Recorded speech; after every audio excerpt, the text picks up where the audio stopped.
I'm with Damian Hinds from the Conservative Party.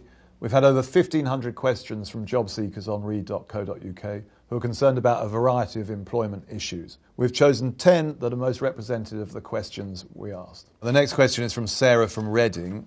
What are your plans to improve chances for young people to acquire the necessary education, training and skills for a meaningful job in the working world? Well, that's a really good question. And of course, the world is becoming a more competitive place. The so-called knowledge economy calls for greater levels of skills. And of course, we also want to improve our productivity further in this country. And behind all of that is education and skills. Of course, we've had a very ambitious apprenticeship programme, now backed by the apprenticeship levy and the new Institute for Apprenticeships to uphold the quality.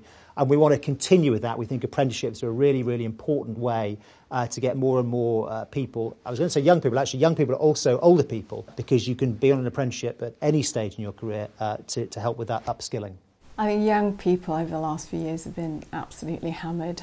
If we look at what's happened to them in terms of not just when they're at school and the cuts in education funding, but also once they've left school around education maintenance allowance, around the trebling of tuition fees. I mentioned just now about the National Education Service, which will be so important to them, but also emphasising the point that whether it's a vocational training and vocational career that people want to go into, or an academic career, that education and the support around that would be free. I think that's so important. It does put so many young people off, and we need to make sure we have the quality apprenticeships that haven't been available in the past. I mean, I hate to constantly make changes to education because, you know, educational institutions find it hard to adapt. But I really do think that we are not shaping our schools to begin with so to cope with the new world that's coming.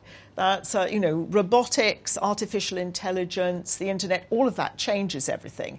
It does mean that a group of people need the science and technology and math skills, but it also suddenly means that for a secure job, perhaps you should be looking at creativity, empathy.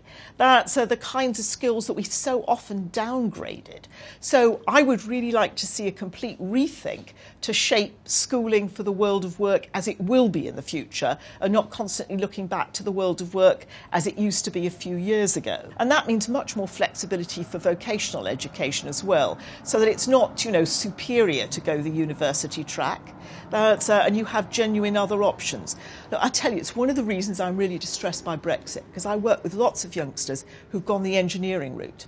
Part of their apprenticeship takes place in Germany. Part of their apprenticeship, if they're in the fashion industry, might be in France, it might be in Paris. I mean, there's getting that experience from a very broad base, because in the future you need real breadth of experience, and we don't give our youngsters a lot of opportunity to acquire it.